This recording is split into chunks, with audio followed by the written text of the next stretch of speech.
Hello. Please hit like button and subscribe my channel. Also press bell icon for future video notifications. Thanks.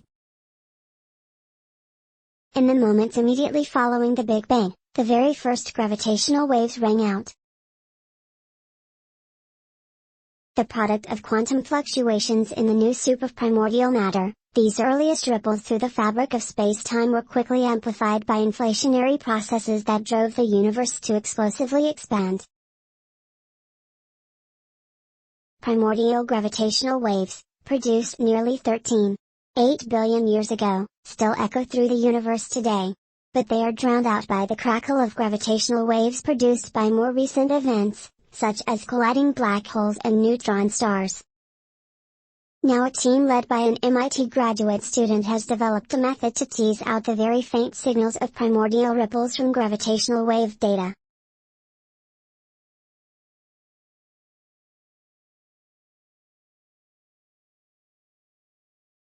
Their results will be published this week in Physical Review Letters.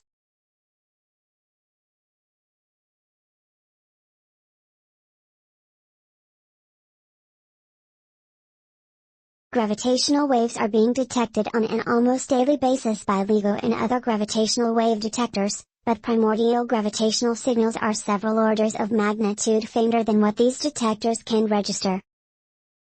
It's expected that the next generation of detectors will be sensitive enough to pick up these earliest ripples. In the next decade, as more sensitive instruments come online, the new method could be applied to dig up hidden signals of the universe's first gravitational waves.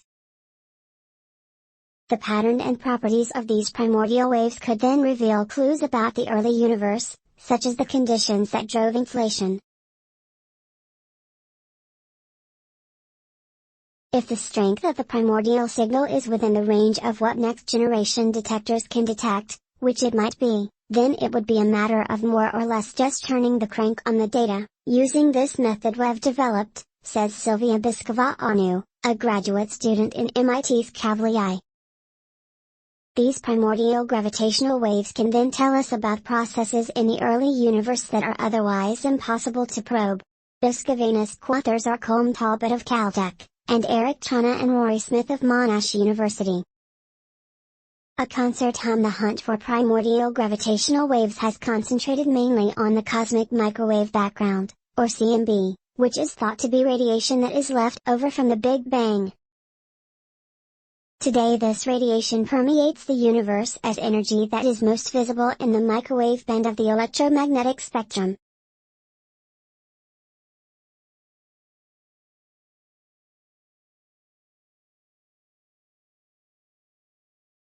Scientists believe that when primordial gravitational waves rippled out, they left an imprint on the CMB, in the form of beam modes, a type of subtle polarization pattern.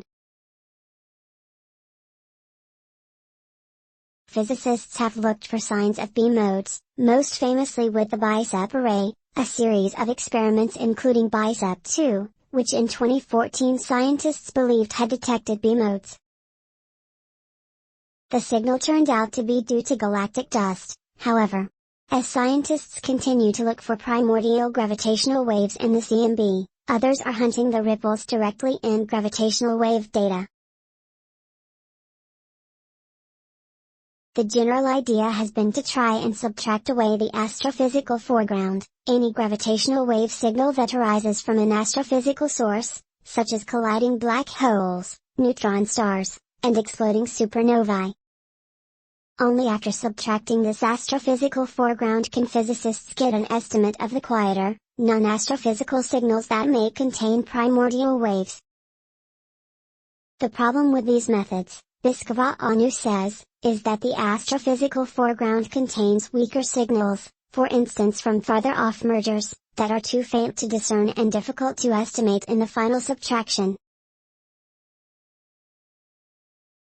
The analogy I like to make is, if you're at a rock concert, the primordial background is like the hum of the lights on stage, and the astrophysical foreground is like all the conversations of all the people around you, Biskova-Anu explains. You can subtract out the individual conversations up to a certain distance, but then the ones that are really far away or really faint are still happening, but you can't distinguish them. When you go to measure how loud the stage lights are humming, you'll get this contamination from these extra conversations that you can't get rid of because you can't actually tease them out. A primordial injection for their new approach, the researchers relied on a model to describe the more obvious. The model predicts the pattern of gravitational wave signals that would be produced by the merging of astrophysical objects of different masses and spins.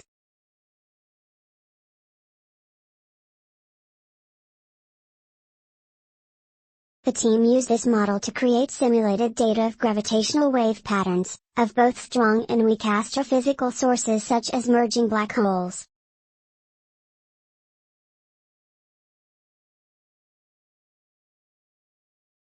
The team then tried to characterize every astrophysical signal lurking in these simulated data, for instance to identify the masses and spins of binary black holes.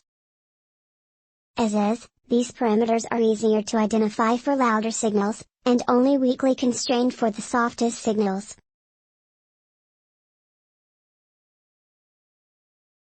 While previous methods only use a best guess for the parameters of each signal in order to subtract it out of the data, the new method accounts for the uncertainty in each pattern characterization, and is thus able to discern the presence of the weakest signals, even if they are not well characterized.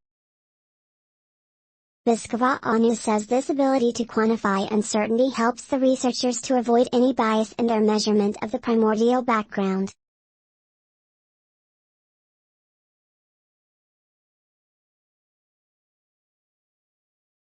Once they identified such distinct, non-random patterns in gravitational wave data, they were left with more random primordial gravitational wave signals and instrumental noise specific to each detector. Primordial gravitational waves are believed to permeate the universe as a diffuse, persistent hum, which the researchers hypothesized should look the same, and thus be correlated, in any two detectors.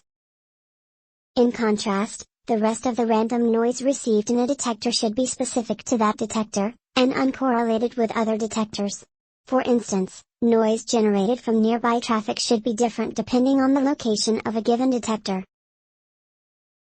By comparing the data in two detectors after accounting for the model-dependent astrophysical sources, the parameters of the primordial background could be teased out. The researchers tested the new method by first simulating 400 seconds of gravitational wave data, which they scattered with wave patterns representing astrophysical sources such as merging black holes. They also injected a signal throughout the data, similar to the persistent hum of a primordial gravitational wave.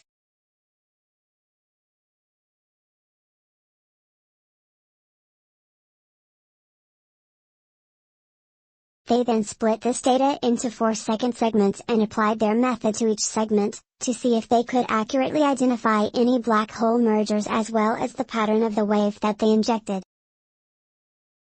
After analyzing each segment of data over many simulation runs, and under varying initial conditions, they were successful in extracting the buried, primordial background. We were able to fit both the foreground and the background at the same time, so the background signal we get isn't contaminated by the residual foreground, Biscava says. She hopes that once more sensitive, next-generation detectors come online, the new method can be used to cross-correlate and analyze data from two different detectors, to sift out the primordial signal. Then, scientists may have a useful thread they can trace back to the conditions of the early universe.